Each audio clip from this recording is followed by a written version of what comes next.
Hi, I'm Hal Roberts. This is Bridge City News. Here's some of the top stories we've been following. As inflation continues to cool, the Bank of Canada has cut its key lending rate. We will tell you by how much and if we can expect more cuts this year. Both Canadian and American officials have made their way to France in honor of the 80th anniversary of D-Day. And the Lethbridge Bulls home opener goes Wednesday night as the baseball club celebrates its 25th anniversary. Your nation, your province, your southern Alberta. From the heart of Lethbridge, it's Bridge City News with Hal Roberts. Thanks so much for joining us. The Bank of Canada cut its key lending rate for the first time in 4 years on Wednesday. The quarter-point cut means the central bank's key interest rate now stands at 4.75%. Governor Tiff Macklem says if inflation continues to cool, it's reasonable to expect more cuts. He says, however, that a number of factors will influence his decision-making moving forward.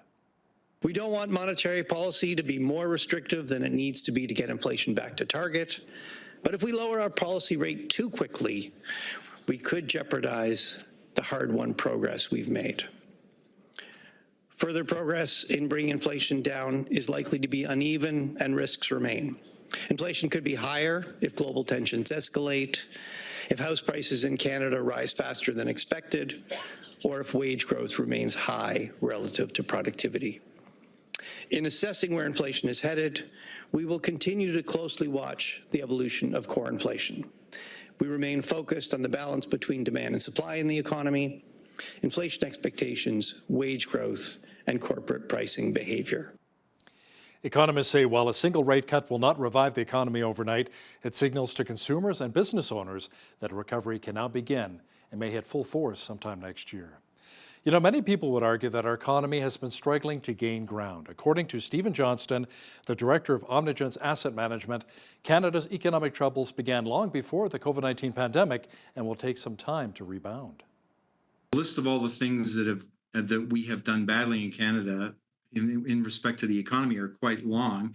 You think about its fiscal deficits, it's the continuous outflow of capital, its current account deficits, it's a low investment in productive capital, it's massive overinvestment in housing. Unfortunately, the list goes on and on and on. And all those things together are why we've had this increasing stagflation over the last decade and why, for the foreseeable future, that's the set of economic conditions we should expect. Catch more of this informative interview with Stephen Johnston, Director of Omnigen's Asset Management, and BCN's Naveen Day coming up later in our program. Federal Conservative leader Pierre Poilievre referenced a recent report by the Auditor General which says Prime Minister Justin Trudeau's government allegedly broke the rules where taxpayer money was awarded to companies where conflict of interest rules were not followed. The Auditor General released another report showing that this Prime Minister is not worth the corruption or cost after 9 years. $123 million in spending in the Prime Minister's Green Slush Fund broke the rules. According to one of the bureaucrats involved, the entire expenditure resembles the Liberal sponsorship scandal. Will he take personal responsibility for these costs and corruption, or will he just blame others again? The minister has already taken measures to ensure that these programs are properly spent, that the processes are properly followed in terms of contracts. We know we need to continue to ensure value for money for taxpayers, while at the same time continuing to step up on the fight against climate change, on the creation of a green economy. That is why we continue to deliver a Canada carbon rebate that puts more money in 8 out of 10 Canadians' pockets in regions where it is. Public Safety Minister Dominic LeBlanc says the Liberal government will not release the names of the MPs who allegedly helped foreign states interfere in Canadian politics. He told the House of Commons that no government is going to discuss intelligence publicly. The National Security and Intelligence Committee of Parliamentarians says in a new report, an MP in one case allegedly sought a meeting with a foreign intelligence official and gave that person confidential information. The wife of former Alberta Premier Ralph Klein has died. Colleen Klein was 83 years old. Lisa Pender wrote on social media that her mother had a brief period of failing health. She says her mom can now rest easy next to her father. According to our legislative reporter Tyler Dawson, Colleen Klein had a major influence on Ralph Klein's career. Some of the obituaries that have been written about Colleen Klein in the last 12 hours or so have said, that she used to vet many of the decisions that Ralph made when he was premier and when he was running in politics, both as mayor of Calgary and as premier. So you really get a sense that she was a very important part of his political life, not just his home life and his personal life, but was responsible, at least in part, for some of his successes as the premier of Alberta. Mr. Dawson will also discuss how a Leger poll talks about how so many Albertans are still concerned with inflation and housing affordability. We'll have details coming up after business news.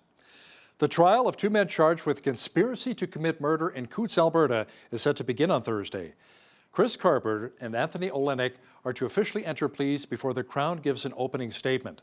RCMP arrested the two men after police found guns, body armor, and ammunition in trailers in Coutts during the 2022 border protest. The blockade was part of protests held across the country against COVID-19 vaccine mandates, and it paralyzed the busy Canada-US border crossing for more than 2 weeks. A Crown-appointed forensic psychiatrist has told a murder trial that Jeremy Skibisky was not suffering from schizophrenia when he killed 4 women. Dr. Gary Shemowitz says Skibisky likely has an antisocial disorder along with substance abuse issues, and that he knew killing the 4 women was morally and legally wrong. Another expert called by the defense previously testified that Skibisky was suffering from schizophrenia at the time of the slayings back in 2022. His lawyers admit he killed the women, but argue he's not criminally responsible due to mental illness. WestJet has replaced its basic ticket tier with a no-frills category that does away with free carry-ons. Travelers flying ultra basic sit at the back of the aircraft and have to pay extra to pick a seat and stow a carry-on in the overhead bins. The Calgary-based carrier says the move will mean price reductions across its routes. It also anticipates overhead bin space to be freed up and the overall boarding process to become a little bit smoother. The Canadian government has issued travel advisories for a number of countries around the world. They include to Cuba due to shortages of basic necessities such as food, medicine, and fuel. India and Pakistan were also placed on the list due to a high risk of terrorist attacks in those countries. An advisory was also issued for the Philippines due to crime, terrorism, and kidnapping. Government officials are also asking Canadians to be cautious when heading out to Costa Rica and the Dominican Republic due to high crime. Advisories have also been issued for a number of Western European nations, including the UK, Denmark, Belgium, and the Netherlands, due to the threat of terrorism. Thousands of ultra-nationalist Israelis marched through a dense Palestinian neighborhood in Jerusalem. Many held signs and were heard chanting, "Death to Arabs." Jerusalem, the emotional heart of the Israeli-Palestinian conflict, has been mostly calm throughout the Israel-Hamas war. But the annual march, seen as provocative by Palestinians, could ignite broader unrest as it did 3 years ago when it helped set off an 11-day war in Gaza. There's been another rocket attack by Hezbollah, which caused widespread damage and raging fires across Israel's northern border with Lebanon. As TBN Israel's Yair Pinto explains now, this has created an active war front that the Israel Defense Forces now have to contend with. Large areas in northern Israel have been burning for the past day as a result of the heavy barrages of fire by the terrorist organization Hezbollah. Firefighters who have arrived at the area of the fires are working against the heavy fire without firefighting planes due to the fear of Hezbollah shooting at them. In some places, the civilian emergency response unit in the north are standing and fighting alone against the heavy fire that has been spreading for many hours. During the night, the fires were burning in 3 main areas, but there are also many other centers where a hard fight against the fire is still going on. In Kiryat Shmona and Ramim Ridge, firefighter teams continue extinguishing operations and protecting the line of houses. Professional firefighting units from the center of the country were dispatched to the north early Tuesday morning under an emergency procedure. Please join us in prayer for the safety and success of these firefighting crews, as more alarms have been heard all over the northern border with Lebanon, warning of the infiltration of Hezbollah drones and other threats. A number of communities across Canada will be hosting a very special ceremony as we reflect on the 80th anniversary of D-Day. Veterans Affairs Minister Jeanette Petitpas-Taylor took part in an event at the Canadian War Cemetery in France. She was there honoring those Canadians who lost their lives at the Battle of Normandy. Our soldiers were about to show the world what Canadians are made of. They arrived in France in waves starting in the early hours of June 6, 1944. D-Day, known as Operation Overlord. In a way, it was the beginning of the end of the Second World War. Through rough waters, beach obstacles, barbed wire mines, and heavy enemy gunfire, the Canadians stormed ashore at Juno Beach, determined to accomplish their mission, to help secure an Allied beachhead strong enough to withstand enemy counterattacks. Many U.S. and British World War II veterans also made their way to France, where gliders landed 80 years ago during Operation Overlord. More than 2 million Allied military members were involved in the battle to wrestle Western France from Nazi control, which started D-Day.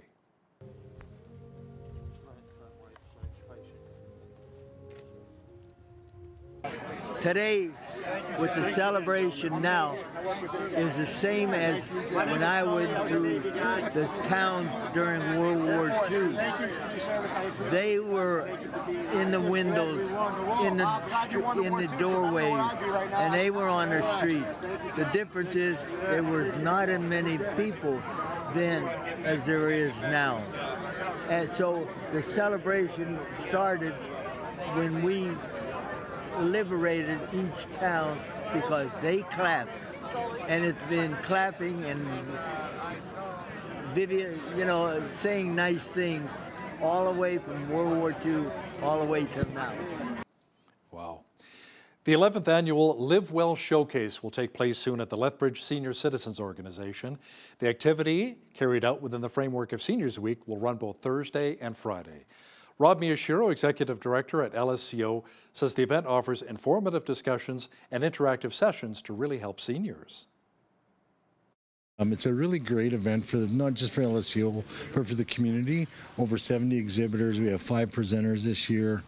We use much of our building.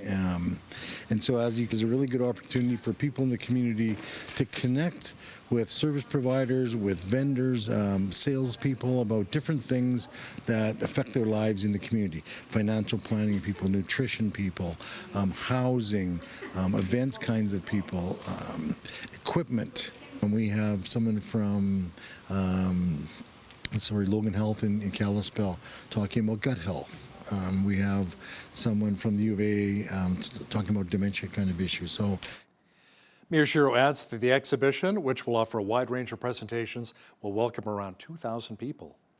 You know, summer is just around the corner. With it, plans to visit Waterton Lakes National Park. I love that place. The diversity of landscapes, beautiful cold lakes, waterfalls, and mountains of this beautiful park are already attracting local and foreign tourists. Christy, Guest Division Visitor Experience Manager at Waterton Lakes National Parks with Parks Canada, says this summer season, the park should receive around 500,000 visitors.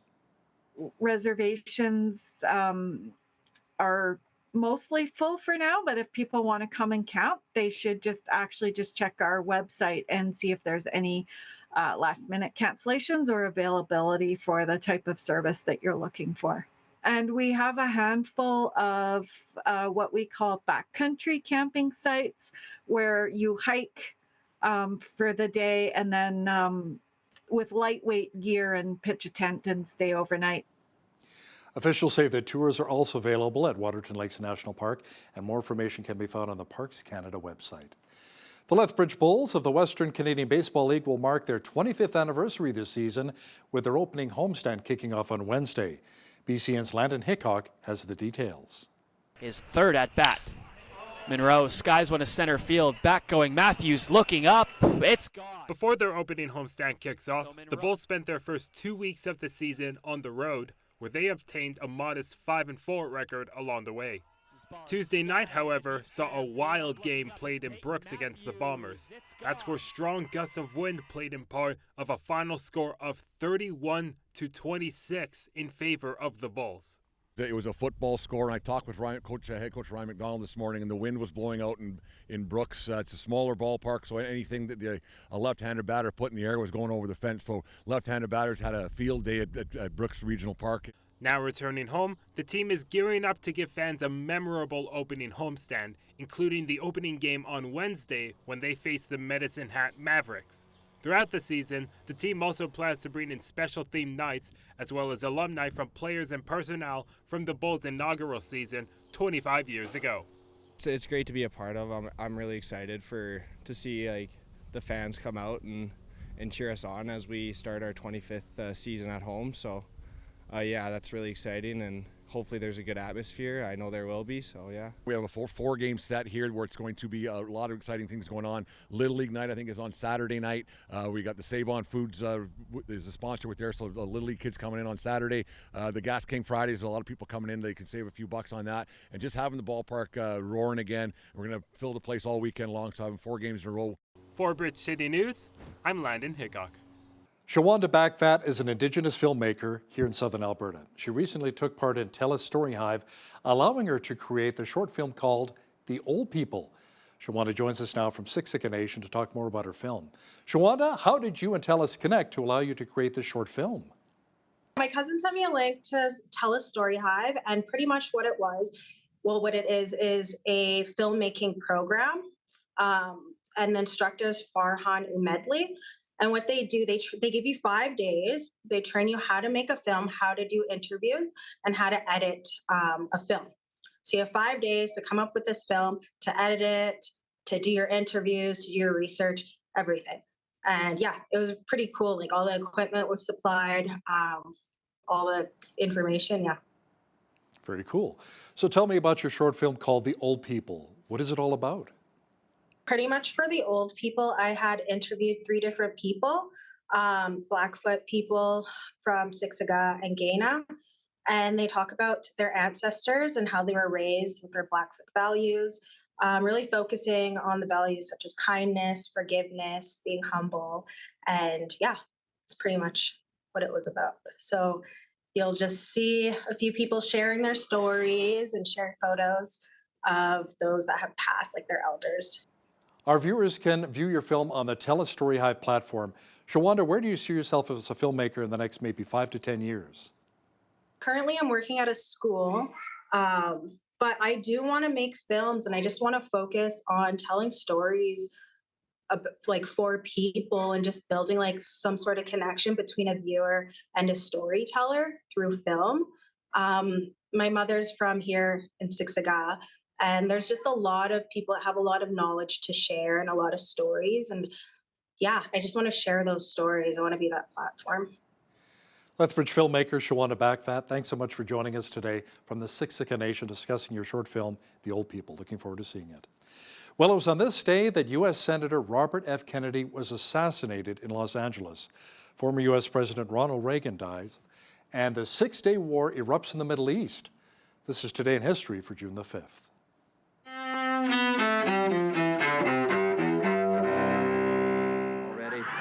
June 5th, 1968. My thanks to all of you, and now it's on to Chicago, and let's win there. Thank you. In Los Angeles, Senator Robert F. Kennedy is fatally shot after claiming victory in California's Democratic presidential primary. Reporter Andrew West is there. Senator Kennedy has been shot. Is that possible? Is that possible? It could. Is it possible, ladies and gentlemen? It is possible. Kennedy dies the following day. His convicted assassin, Sirhan Sirhan, ultimately receives life in prison.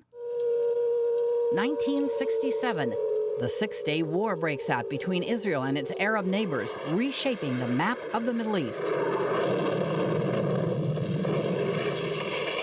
Fighting ends after Israel seizes control of the West Bank, the Gaza Strip, East Jerusalem, the Sinai Peninsula, and the Golan Heights.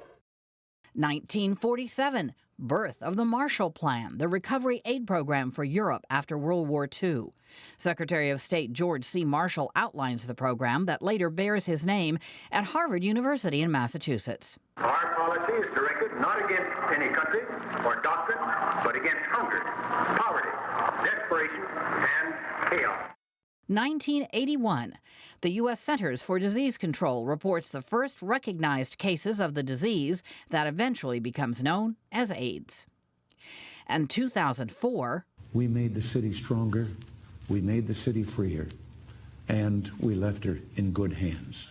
Former President Ronald Reagan dies in Los Angeles at age 93 after a long battle with Alzheimer's disease.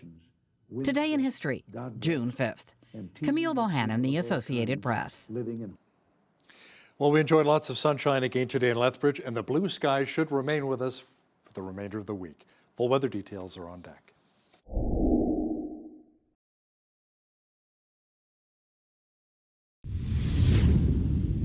It was sunny and warm again today in Lethbridge, a great day for taking your pooch for a little walk around Henderson Lake.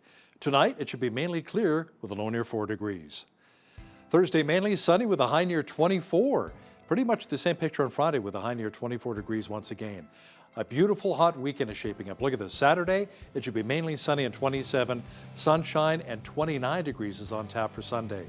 A low pressure system returns on Monday, bringing a few clouds with a high near 26. Slightly warmer on Tuesday with a high near 27. Now the average high for this time of year, much cooler than that, 21 degrees with an average low of 7. The record high for this day was 32 degrees set back in 1961, and the record low was 0 back in 1943. The sun rose at 5:26 and will set at 9:35. Let's see how Thursday is shaping up across the country now. It should be mainly sunny on the west coast. Expect a high near 18 degrees in Vancouver and 19 degrees in Victoria. Lots of sunshine on tap for our beautiful province here in Alberta. Expect a high of 19 degrees in Edmonton and 21 degrees in Calgary. A blue sky and 19 degrees for both Regina and Saskatoon on Thursday. Showers and a high of 16 degrees for Winnipeg. Now in the central part of the country, watch out for thunderstorms developing at Toronto with a high near 24. Rain as well for Ottawa with a high near 22. And in Montreal, lots of humidity, showers and a high near 28 degrees. In Atlantic Canada, expect showers and a high of 26 degrees in Fredericton, rain at 25 degrees in Halifax, a mainly clear sky and 18 degrees for Charlottetown, and in St. John's, overcast with showers and a high of 12 degrees on Thursday. For the first time in 4 years, the Bank of Canada cut its key lending rate. It dropped at 1/4 point to 4.75%. Bank of Canada Governor Tiff Macklem says we could expect more cuts this year if inflation continues to ease. Leading economists say while a single rate cut may not revive the economy overnight, it does signal that recovery can now begin for both consumers and business owners. A BC-based threat analyst says the ransomware business in Canada is booming. Brett Callow says cyber criminals do not seem fussy about targets, which have included London Drugs, the City of Hamilton, Ontario, and the Government of Newfoundland and Labrador. Callow favors an outright ban on ransom payments to stem the tide of attacks. More regions are also having a difficult time with the attacks. Auditor General Karen Hogan says even our federal government lacks the capacity or tools to effectively combat sophisticated cyber attacks. The CEO of Flair Airlines is stepping down this summer. Stephen Jones has been in the top job at the low-cost carrier since 2020. His tenure spanned a turbulent period for the company as it expanded its fleet, but also had financial headwinds during a time of stiff competition from aviation players. A recruitment process for a permanent replacement is now underway. Flair says its 20-plane fleet will continue operating normally during the transition. SiriusXM Canada has to pay $3.3 million in penalties following an investigation into its subscription plan pricing. The Competition Bureau found that outside of Quebec, Sirius advertised its satellite radio and streaming subscription plans at prices that were not attainable due to an additional mandatory fee. The company has now agreed to not use drip pricing or promote subscription plans at prices that are simply not attainable. Now, here's a look at today's markets. The TSX was up 166 points on the day to finish at 22,145. The Dow was up 96 points to 38,807. The S&P 500 was up 62 to 5354, and the Nasdaq was up 330 points to finish at 17,187. West Texas Intermediate Oil was up 82 cents to 74.07 US per barrel.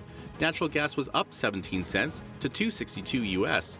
Gold was up $28.31 to $23.5532 US an ounce, and silver was up 51 cents to $29.50 US an ounce. Feed wheat is at $9.66 per bushel, barley is at $6.42, canola is at $14.15, and corn is at $7.82 per bushel. Live cattle were down $1.30 to $181.60. Feeder cattle August contract was down $1.20 to $254.83. Lean hogs were up $1.98 to $101.68, and the Canadian dollar was up slightly over the past 24 hours to 73.03 US.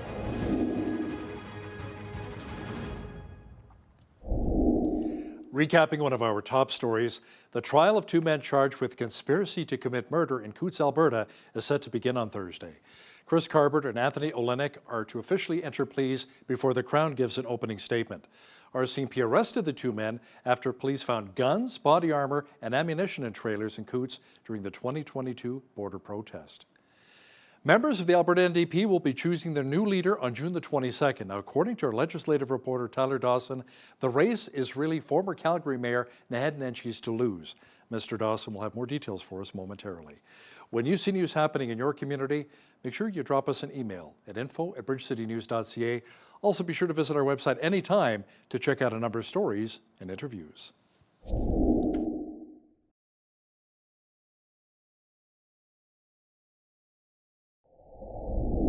The widow of former Calgary Premier Ralph Klein has passed away. Colleen Klein was 83 and passed away 11 years after her husband. Now, the couple met when Ralph was a CTV reporter in Calgary. Now, to chat about this in more detail is our legislative reporter and the Alberta correspondent for the National Post, Tyler Dawson, who joins us once again from our provincial capital in Edmonton. Tyler, many of us would say that Colleen Klein was really Ralph's rock and an integral part of his career. It certainly sounds like it. You hear similar things like that, I think, quite often with political spouses, because really being premier or being prime minister or being president, it's really not a one-person job. You do need the support of a spouse, the support of a whole family behind you, because, all of a sudden you have several million people that you're responsible for, not just your household finances and getting the kids to soccer practice and all those sorts of things. So I absolutely think that's fair to say. Some of the obituaries that have been written about Colleen Klein in the last 12 hours or so have said, that she used to vet many of the decisions that Ralph made when he was premier and when he was running in politics, both as mayor of Calgary and as premier. So you really get a sense that she was a very important part of his, political life, not just his home life and his personal life, but was responsible, at least in part, for some of his successes as the premier of Alberta. And of course, he's remembered with a lot of fondness by a lot of Albertans, certainly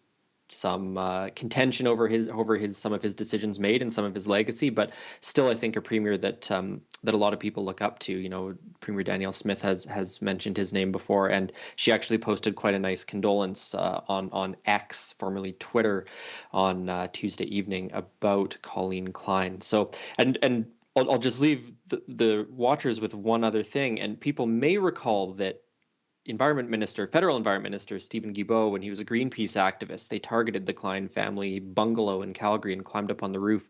And the couple's daughter, Teresa, in one of the obituaries, was saying that her mom, who was at home alone at the time, had a broomstick ready and a fish bonker by the side of the bed. So she was ready for battle against the Greenpeace activists that day.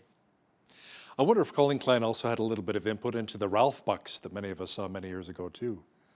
I meant to track down a few years ago if all the Ralph Bucks had been claimed. I kind of wondered, what happens if you lived out of province or if you'd been in between houses? Is there still a stack of Ralph Buck checks somewhere? I've always been kind of curious about that. Tyler, a new Leger poll says Albertans' priorities right now are inflation and housing affordability, understandably so. Now, the poll also had kind of a surprising result in that 60% of Albertans are not happy right now with the job that the UCP is doing. But what I'd like to know is how many people were surveyed and which areas of the province were they actually surveyed? Yeah. They actually broke the polling down into Edmonton, Calgary, and sort of the rest of the province. So there's some separate survey stuff there, but the crucial detail there is 60% are not happy with the way the government is tackling inflation and housing affordability. It's not sort of the entire broad swath of what the provincial government is up to, but it's specifically on these top two concerns. Now, I don't think anyone is surprised that Albertans are saying their top priorities are inflation and housing affordability, and of course, healthcare as well. Always sort of a perennial top three contender for biggest issues. But when you have 60% of people saying that the government isn't doing a particularly good job on these priority files, then you've got perhaps a little bit of a problem. And I was looking at this week and thinking, well, what is the provincial government doing at the moment on affordability? And I think probably part of the political problem that they have right now is that a lot of these measures were announced in 2022, 2023, and have come to an end. The fuel tax relief is a great example. That's come to an end. That full 13-cent fuel tax is on every liter of gasoline you buy at the pump. There are some programs that are still continuing. There's the low-income transit passes, for example, in some of the major cities. And the government almost stepped away from funding that a few weeks ago, but kept that funding in place in the end. There were affordability checks given out to families and seniors and those on disability. Those have also ended. So as you can see, there are these measures that the provincial government took, but a lot of them have ended. And there just hasn't been a whole lot of talk lately about what the provincial government's responsibilities or potential actions could be on this file. So I think you can see why the UCP is not polling especially well on this particular issue. We're a long way from an election, so it's not like this is an election issue, but it certainly could become a bit of a popularity issue for them as we go into the summer. People have their air conditioning bills, and then we go into the winter and heating bills go back up and that sort of thing. So especially as we look towards the end of this month when we're going to have a re-energized NDP, the popularity gap in between the NDP and the UCP is narrowing a little bit. I think this is probably something that Danielle Smith and her advisors are, or if they're not already thinking about it, certainly something they're going to want to start thinking about. We were chatting with Chris Sims, the Alberta director of the Canadian Taxpayers Federation, and she pointed out that same point that you made as well regarding the provincial fuel tax. In Manitoba, that has an NDP government, they've taken it off, but here in Alberta, yeah, you're right, all 13 cents per litre is back, which is going to make things tough when a lot of Albertans want to head out on their summer holidays, their family trips. Whereas Mark Collins says, let the planet burn as they're in the car for 10 hours and 10 days. But anyway, I digress. Now, hey, Tyler, the same Leger poll says Albertans are not happy with 3 UCP bills. Which are they? Well, it's Bill, I think, 18, 20, and 21, which maybe doesn't mean a lot. But these are basically the 3 bills that would sort of change the power dynamic, let's say, between the Alberta provincial government and Alberta's municipal governments. So, for example, that would bring political parties to Edmonton and Calgary instead of having, sort of unaffiliated but sort of obviously ideological in some sense candidates running for mayor and city council. It would also allow the provincial government to step in and remove a mayor or a councillor in a case of some sort of egregious conduct, or even to push for bylaw amendments or withdrawals, repeals, I should say, on legislation that the provincial government really doesn't like. So these have created, quite a bit of controversy in the last sort of month and a half, taking up a lot of the political attention and time and energy. And we now have a bit of a sense of what Albertans actually think about it. And, one of the things that surprised me about the polling is they actually weren't quite as unpopular as I maybe would have expected. If you look in particular at UCP voters, 52% of them support the idea of municipal political parties, which I maybe would have thought that would have been a little bit higher. Of course, UCP voters, this is their government. And this has also been, quite a popular policy idea among Conservatives for quite a long time, who feel that, especially in Edmonton and Calgary, Conservatives are being jilted. They're not getting as much power municipally as they maybe are provincially. And they think that if you can change some of the party branding or add some of the party branding, I should say, they would have a little bit more luck. And even 39% say that they like the idea of being able to dismiss municipal councillors. That's a pretty big number, I think, considering that's a pretty dramatic change to the way that municipal government would work. Now, there's all these other things going on. Of course, Mayor Jyoti Gondek in Calgary is not very popular right now. Edmonton Mayor Amarjeet Sohi is not very popular right now. So I suspect to some extent that people are looking at sort of the immediate circumstances, the immediate political state of affairs, and basing their opinions a little bit on that. You would perhaps not be in favor of removing your mayor if you were a huge fan of that mayor, if that makes sense. So, but it's really interesting polling. I mean, because you've had so much controversy. You've had municipal associations, the rural municipalities of Alberta have opposed this, yet Albertans seem to be, if not totally enthused about it, maybe not quite as upset as you would have expected, considering what the sort of discourse in the media and things like that has looked like. So pretty interesting polling on the state of affairs as the legislature sort of rises for the summer, and they'll be back at it in late October, early November, I think. The Alberta NDP will be choosing its new leader on June the 22nd. Now, Tyler, Rachel Notley had her last day at the legislature last week. Now, Premier Smith actually had some nice things to say about Notley. Yeah, it's a dirty secret of politics that a lot of the anger and dislike is hamming for the cameras. I think everyone, to a large extent, gets along behind the scenes. Maybe not best of friends, but they all do have a certain amount of respect for each other, I think. And so that's sort of what you saw on display. I think it was last Thursday or last Wednesday. And Smith said, we're obviously not ideological allies, but I have to respect Rachel Notley's commitment to her constituents of Edmonton, Strathcona, her commitment to the party, which she's led since 2014, her commitment to provincial politics, which she's been in since 2008. So quite a few nice things said about the outgoing leader of the NDP. And Rachel Notley, of course, never one to go down, I think, without a little punch thrown here or there, made a quip about how, at least as an NDP leader, she gets to sort of go gracefully into the night instead of being sort of shivved in the back by her caucus and party members and hustled unceremoniously out the door, which is what has happened to, I think, the majority of the last few leaders of the Conservative Party. So, end of an era for sure. She gave a final press conference, Rachel Notley did, saying that it's been a heck of a ride and that sort of thing. But it's going to be a very different political world, I think, when everyone gets back to work in a few months. The NDP leadership hopefuls wrapped up their last debate in Edmonton, Tyler. Was there a clear-cut winner? I mean, is this race still Naheed Nenshi to lose? I think that's fair to say, yeah. I mean, when you look at some of the membership numbers, a lot of the membership balance has actually shifted towards Calgary away from Edmonton, and you certainly have candidates in that race who are, more Edmonton people. Kathleen Ganley, I believe, is from Calgary, but, I think it's fair to say that her supporters are probably outnumbered by Naheed Nenshi's supporters. So it's going to be very interesting to see what happens. I mean, we've talked about it before, about how there's going to be a little bit of an identity crisis, I think, for the party. You're likely to see some pretty major staffing changes, regardless of who ends up winning. So it's going to be an interesting time for the NDP. They've got the summer, of course, to do it, which is probably a good thing. I'm sure the new leader will be out at the Calgary Stampede in a few weeks' time doing the rounds and flipping pancakes and making sure people know who they are.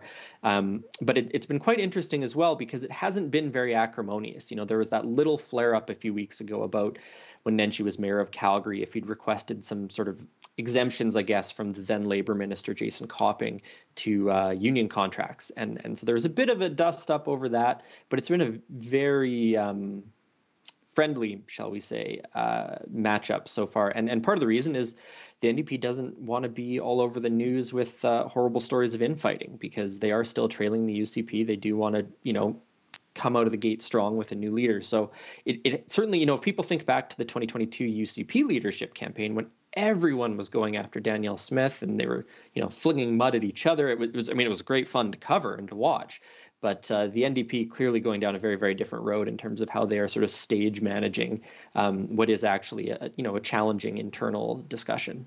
If Nenshi does win, do you think he'll actually move the party a little more toward the center to become that much more attractive to more Albertans? Yeah, I mean, I think that's probably fair to say. I mean, he's talked, I think, about having a big tent party, and the party has certainly become a bigger tent since Rachel Notley's been in power. It's inevitable to some extent. If you're only going to have a two-party system representing, each party gets half the spectrum kind of thing, you're the edges of that are going to spread a little bit, and those lines are going to blur a little bit. And certainly a lot of the people who voted for the NDP the last time around in the 2023 election were former Alberta Party voters, former, centrist party voters. So I think it's a little, we won't know, I suppose, to some extent until we start seeing policy and policy platforms and statements and things like that on various political issues. Whether or not the leader is going to, from the top sort of move the party a little bit. But it's certainly, I think, fair to say that tent is bigger and broader and wider, and that there are more diverse and more centrist views within the New Democrats than there probably ever have been, because it wasn't that long ago that the NDP was like a 4-member caucus, and the other bigger parties were the Alberta Party and the Alberta Liberals. So that it's the landscape, I think, has changed underneath the NDP as much as NDP sort of brass have changed the margins of their party. Tyler, the province has been pushing back against a bill from federal NDP MP Charlie Angus that promised fines and potential jail time for oil and gas executives. Well, yeah, it's a very, very confusing situation. So Charlie Angus had introduced this private members bill. Private members bills do not generally become law. They are quite hard to get passed. And the gist of it is that, this is he would say, this is sort of a truth in advertising thing. So oil and gas companies should be telling the truth about the environmental impacts of their product.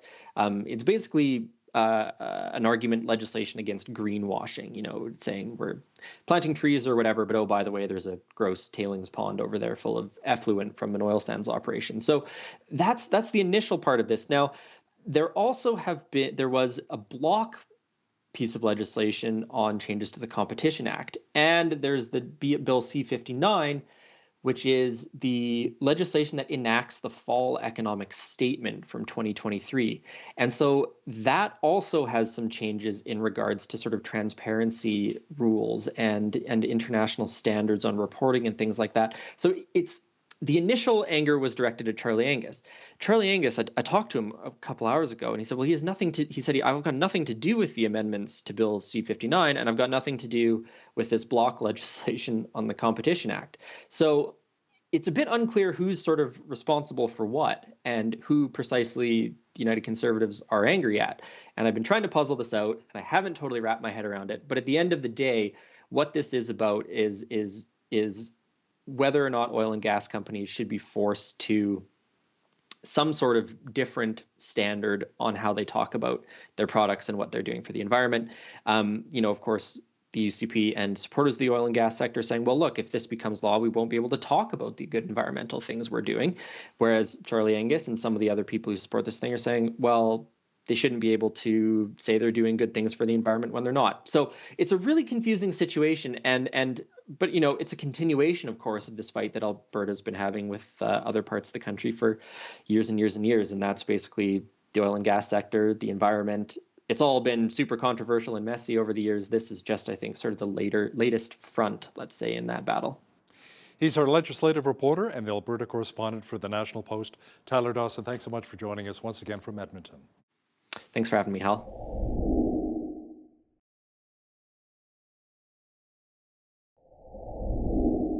These are very interesting and challenging times that we are living in. We came out of a global pandemic, and now we're in a housing and affordability crisis with ongoing inflation and an uncertain economy. So how do we navigate these kinds of rough waters? Today's guest has some ideas on this.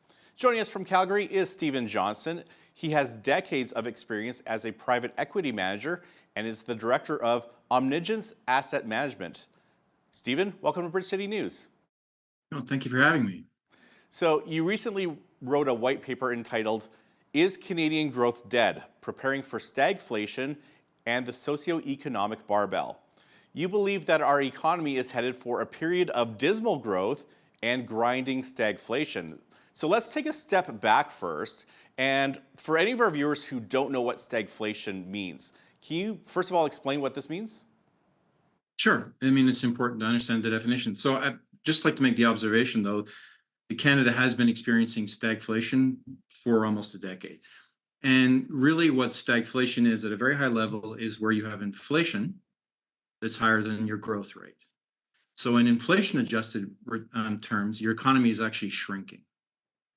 And that's really stagflation. And of course, if you look back in the last decade, that's of course what's been happening in Canada. And then we've set up a bunch of conditions that unfortunately are going to make it very difficult for that not to happen for the next 10, 15, 20 years. Now, the federal government went deeper into debt with a lot of stimulus spending during the pandemic and has continued to do so with subsidies for green energy investments. So should we be expecting some big economic benefits from this down the road? Or is it more likely that this will increase the likelihood of this stagflation, which you just explained? Unfunded government spending is inflationary. And unfortunately, in Canada, the federal government is running very large fiscal deficits. It's spending more than it takes in revenue. And that behavior is inflationary. And so, regardless of all these investments, and they're more like subsidies into, green technology or all the spending that occurred during COVID is all inflationary. And to continue with fiscal deficits will just continue the inflationary pressure in the Canadian economy. It's those fiscal deficits that need to be addressed in order to reduce inflation. And your paper points out that Canada's had a very weak real GDP per capita growth as compared with other OECD nations. Are there any indications that this will turn around in the foreseeable future? No, I mean, I hate to be the bearer of bad news, but a problem that takes decades to accumulate and that is caused by many different variables isn't solved overnight. It takes commensurately decades to fix, and unfortunately, that's where Canada is. And the list of all the things that we have done badly in Canada in respect to the economy are quite long.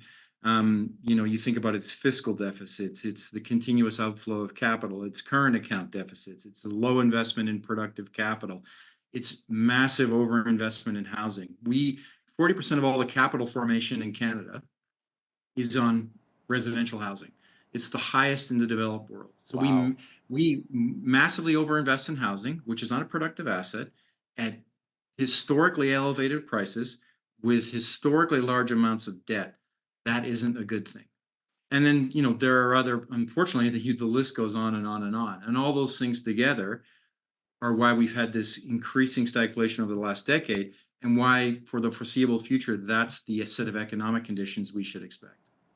It's interesting that you mentioned housing because most people think that, well, housing is a good investment because we all need housing. You're saying it's a bad investment. No, I'm sorry. I'm saying we all do need housing, but we have to remember that at the margin, investing in housing is consumption, because you can have a big house or a small house. You can have a house that's elaborate or that's simple, et cetera, et cetera, et cetera. And so investment in residential real estate tends to be less productive than investment in plant and equipment and infrastructure, which tends to generate cash flow and future economic growth. It's not to say that we don't need those houses, because we do. But unfortunately, in Canada, that investment is a consumption investment. It's not an investment in productive capital. And while it's been a good investment because it's been going up, that's part of the problem, is that this overinvestment in housing and the demand for housing is distorting the Canadian economy. So it's massively over-reliant on residential real estate to drive growth. That's not a sustainable trend. Thank you for explaining that then. Any thoughts on the federal government's net zero mandates, and what impact could this have on our economy over the next decade or two? Well, I mean, this is an area where you don't have to take my word for it. Bank of America did a very large global research report on the expected impact of net zero 2050.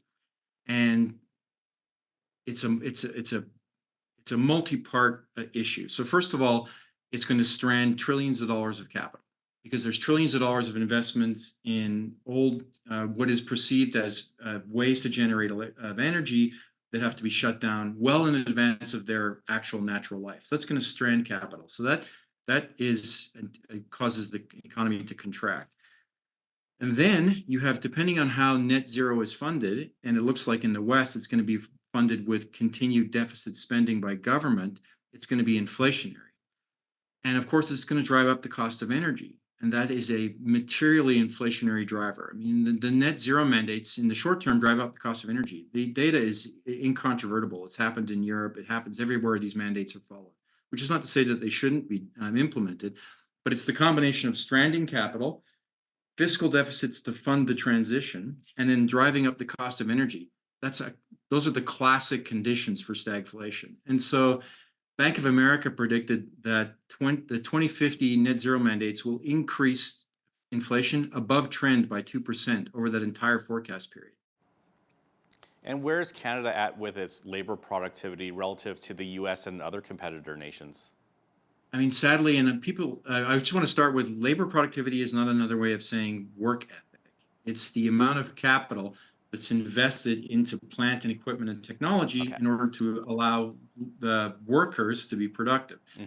And Canada has been very bad at this. I mean, we have very significant capital outflows.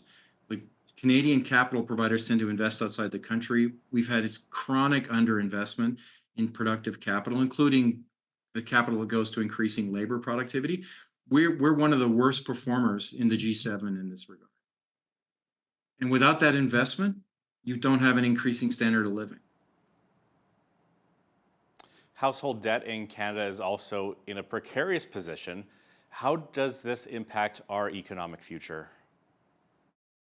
I feel like this is a very long list of very negative things, but when you can borrow, and if you borrow to invest in capital, productive capital, that can be good because you've taken these borrowings and you've generated an asset. You created an asset that will return, cash flow in the future. But if you borrow to consume, what you've done is just steal growth from the future. If you borrow to spend on consumption goods, you've just pulled growth from the future into the present. And of course, one day the bill becomes due. And in Canada, we are the poster child for having borrowed to consume. And most of that consumption is in the form of houses. And so what we've done is we've pulled growth from the future into the present. But of course, now the bill is due. And so the growth has now been consumed and it's no longer there. You have to repay the debt. And so Canada's private debt position is appalling. It's the worst in the developed world. Sorry, second worst. I think Japan is worse. And that has consequences for growth. So let's take a little bit of a break from the gloom and doom.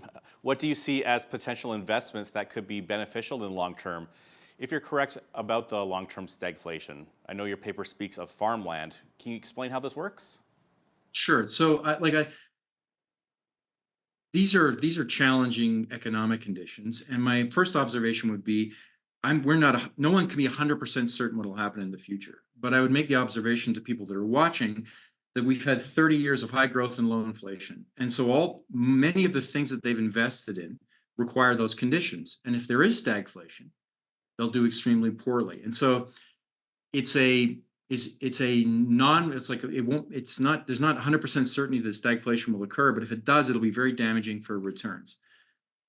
And so some of the things you have to now start to say, okay, well, the things that I've invested in the last 30 years, maybe I should start to change how I'm investing. And I'll give you an example. I'll give you one or two examples. So one of the things that we invest in is farmland. We have one of the largest portfolios in Canada. And farmland does very well in stagflation because the demand for food is inelastic. That's just a complicated way of saying when there's a recession, people don't change their dietary behavior. And farmland hedges inflation really well because it's a non-depleting capital asset. It's a non-depleting production asset. So it's discounting the production of an infinite series of crops. And so what does that mean in practice? Farmland in Western Canada in the 1970s, the last period of stagflation, went up 400%. It beat the stock market, it beat commercial real estate, it beat bonds. It beat gold, I believe even. So it was one of the best performing stagflationary assets. So farmland likes stagflation. The other nice thing about Canadian farmland is that we export. The demand for our product is from countries and markets with better macroeconomics, with better demand drivers. Like it's the developing world that buys our production. So farmland is kind of one of those things that if you're concerned about inflation, stagflation, it hedges it quite well. And a very small allocation can hedge a lot of that risk, like the 1970s. A small allocation of farmland hedged a lot of the downside in all those other assets. Here's another example of where you have to start thinking about the demand drivers in your portfolio. Let's take the automotive industry. There's lots of different things. There's manufacturing, there's the distribution of new cars, there's auto maintenance. So in a stagflationary world where car prices escalate rapidly, but where the economy is stagnant, people tend to own their cars for much longer, much longer. Like the average ownership goes out years. And so think about two investments you can make in automotives. You could invest in automotive dealers, or you could invest in automotive maintenance. Which business does better in stagflation? Maintenance. Because people own their cars much longer, and so they have to repair them more frequently. So there's an example of just starting as an investor is starting to think about how your investments might be impacted and just starting to maybe just change some allocations to take advantage of the return drivers that stagflation provides. Because it's not universally everything contracts. It's just different things now grow as compared to what might have benefited from high growth, low inflation in the last 30 years. And investing in healthcare services could also show some immunity to stagflation. Can you explain? First of all, I like the pun. Healthcare has very different drivers because, of course, we have a public healthcare system in Canada and we have aging demographics. And so the interesting thing about healthcare spending is if you forecast out, you can see that as a greater percentage of Canadian GDP is going to be dedicated to healthcare. And so it actually, regardless of the economy maybe contracting in real terms, you're going to see growth in that spending. And so that may be a sector that benefits from stagflation. You've got nominal increases in prices. You've certainly got, it benefits from the demographic trends we're seeing in Canada, which is this deterioration in the dependency ratio, meaning you're having an increasing cohort of retired people. And so healthcare is one of those things you can look at and go, regardless of whether we have these stagflationary conditions, to your point, it may provide a certain amount of immunity to that. And in fact, generate positive real growth. Now in Canada, most of that sector is public. There isn't a lot of ways to make private investments, but there's the dental market and there's the private diagnostic clinics and there's things like that. So that's an area to look at because it may experience actual positive real growth in a stagflationary period because of Canada's demographics. I'm really enjoying your explanation on things, but we're just about out of time. So finally, any final advice for investors looking to navigate potential ongoing stagflation? Yes, although we can't predict with certainty if this is going to be another stagflationary decade or even longer, there's an expression which is you may ignore facts, but facts won't ignore you. You have to say that there's a material risk of this happening. And if it happens, what are the consequences for the investments that I've made to date? Because that which worked over the last 20 years, if there's stagflation, is likely not to continue working as far as generating returns. And you can't ignore that fact. Stephen Johnston is the director of Omnigens Asset Management, and you can read the entire white paper on stagflation at omnigensam.com. Stephen, thanks so much for your time today. Well, thank you for having me. I'm Naveen Day. On behalf of all of us here at Bridge City News, thanks for watching.